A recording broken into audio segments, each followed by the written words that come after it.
আজকের ম্যাচের পরে আপনি কি বলবেন? বাংলাদেশ দল ভালো খেলেছে এবং ভালো ফুটবল খেলেও বাংলাদেশ দল হেরে গেছে, তাই তো? কিন্তু বাংলাদেশ দল কি আসলেই ভালো খেলেছে? বিগত 2 বছরের বাংলাদেশের রেকর্ড যদি আপনি চেক করেন, বাংলাদেশ ঠিক একই ধরনের ফুটবল খেলতেছে। কিছুটা উন্নতি করলেও ধারাবাহিক একই ধরনের পারফরমেন্স আমরা আমাদের ফুটবল দলের কাছ থেকে দেখতেছি। আমাদের দলের কিছু বেসিক সমস্যা আছে যেগুলো কিনা কাবরেরার মনে হয় চোখেই পড়ে না। বাংলাদেশ দল যদি এই সমস্যাগুলো থেকে উতরাতে না পারে, সেই ক্ষেত্রে আগামী 2 বছরেও বাংলাদেশ ঠিক একই ধরনের ফুটবল খেলবে, যেখানে আপনারা সেই ক্রিকেটের মতো বলবেন বাংলাদেশ দল ভালো খেলেছে এবং একটি সম্মানসূচক হার এনে দিয়েছে। এবং দেখবেন এখানেও কিছু লট তৈরি হবে যারা কিনা একটি লম্বা ক্যারিয়ার তৈরি করবে, কিন্তু ক্যারিয়ার শেষে বলার মতো কিছুই থাকবে না, শুধুমাত্র নামের শেষে একটি লেজেন্ড তকমা নিয়েই তারা বাংলাদেশ কোচিং প্যানেল ঢুকে যাবে। আর এই ধরনের প্লেয়াররা যতদিন বাংলাদেশ দলে খেলতে থাকবে, ততদিন আপনি আরও 100টা হামজা চৌধুরী এনে দিলেও বাংলাদেশের রেজাল্ট ঠিক এই ম্যাচের মতোই হবে। হামজা চৌধুরী, ফাহমিদুল, শামিদ সোম এই ধরনের প্লেয়ারের সাথে খেলতে যেই ধরনের স্কিল অথবা ক্যাপাবিলিটি দরকার, আমাদের দলের কিছু প্লেয়ারের মধ্যে সেটা নেই এবং সেটা বারবার ম্যাচের মধ্যে প্রমাণিত হচ্ছে। শামিদ সোম, ফাহমিদুলরা যখন আজকে ম্যাচে অ্যাটাক করতেছিলেন, ম্যাচের গতি বাড়াচ্ছিলেন, ঠিক তখনই যখন সেই কিছু প্লেয়ারদের কাছে বলটি যাচ্ছিল, খেলার গতি যেন ঠিক সেখানেই আবারও ধীর হয়ে যাচ্ছিল।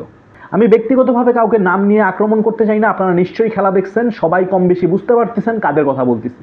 আরেকটা জিনিস, হামজা চৌধুরীর জন্য আমার আসলে মন থেকে খারাপ লাগে। সেই একটা ডায়লগ আছে না, আমি কিতার মধ্যে টাকা ঢালতেছি। হামজা চৌধুরী হয়তো ভাবতেছেন আমি এই কাদের সাথে খেলতেছি। কুইক পাসিং তার একটি ন্যাচারাল গেম, যেটা কিনা হামজা চৌধুরী খুব ভালোভাবেই পারে।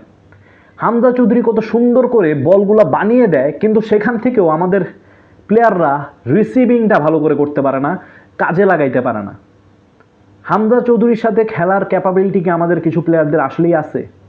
তবে একটা কথা মানতেই হয়, বাংলাদেশ তুলনামূলক আজকে কিছুটা বেটার ফুটবল খেলছে এবং কিছু সুযোগও তারা ক্রিয়েট করছে, যেখান থেকে বলটি জালে জড়ানো খুব একটা কঠিন ছিল না এবং সব দিক দিয়েই বাংলাদেশ আজকে সিঙ্গাপুরের চেয়ে এগিয়েছিল। পাসিং বলেন, অন টার্গেট শট বলেন, সব কিছুতেই। কিন্তু সমস্যা, আমাদের দলে কোনো স্কোরার নেই। আমাদের যে প্লেয়াররা আছেন, শামিদ সোম, হামজা চৌধুরী অথবা ফাহমিদুল, জায়ান, যাদের কথাই বলেন, তারা কিন্তু কেউই প্রপার স্কোরার না।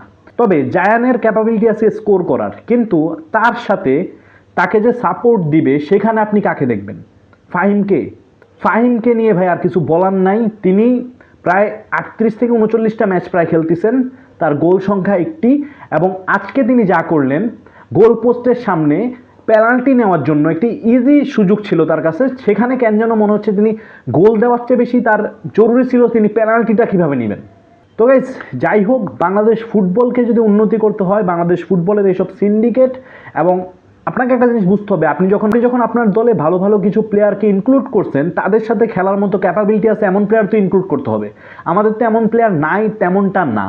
আপনারা কেন সেই অচল জিনিসগুলোকেই বারবার ম্যাচের পর ম্যাচ খেলিয়ে এই ধরনের ম্যাচগুলো হারতেছেন বা এই ধরনের ম্যাচ আমাদেরকে দেখাচ্ছেন? বাংলাদেশের কাছে তো প্লেয়ার আছে। সেই ক্ষেত্রে আমি অবশ্যই চাইবো যে রোনাল্ড সুলিভানকে যেন পরবর্তীতেই বাংলাদেশ দলের স্কোয়াডে আনা হয় এবং একটা বিশেষ জায়গায় যেন তাকে খেলানো হয়, কারণ তিনি কিন্তু গোল স্কোরার। কর্নার কিক বলেন, পেনাল্টি কিক বলেন, ফ্রি কিক বলেন, অথবা যেখান থেকেই হোক, তিনি যে স্কোরার সেটা কিন্তু তিনি প্রমাণ করেছেন।